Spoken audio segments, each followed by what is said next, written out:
வணக்கம். உங்கள் பல் மருத்துவர் டாக்டர் சிமன் அப்ரஹாம். நம்ம இன்னைக்கு பார்க்க போகிறது சிறப்பு பற்றி. நம்ம கிட்ட பேஷண்ட் சின்ன குழந்தைங்க பல் வலியோட வரும்போது நம்ம சிறப்பு கொடுப்போம்.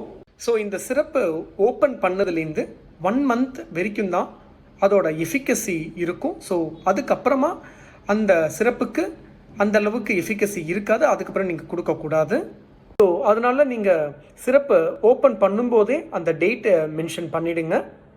எப்பவுமே சிரப்பு கூல் அண்ட் ட்ரை பிளேஸில் நீங்கள் வச்சிடணும். அதுக்கப்புறமா இந்த சிரப்பில் டேஸ்ட்டோ இல்லை ஸ்மெல் இல்லை கலர் ஏதாச்சும் சேஞ்சஸ் இருந்துச்சுன்னா கண்டிப்பாகவே அந்த சிரப்பை நீங்கள் குழந்தைங்களுக்கு கொடுக்கக்கூடாது. நீங்கள் எங்ககிட்ட கேட்கலாம், அப்போ அதுக்கு பின்னாடி எழுதியிருக்கிற அந்த எக்ஸ்பைரி டேட், அந்த எக்ஸ்பைரி டேட் வெறும் ஓப்பன் பண்ணாத சிரப்புக்கு மட்டும்தான். ஒன்ஸ் நம்ம ஓப்பன் பண்ணிட்டோன்னா 1 மந்த்லேருந்து 2 மந்த்துக்கு வரைக்கும் தான் அதோட எஃபிகசி இருக்கும். தேங்க்யூ.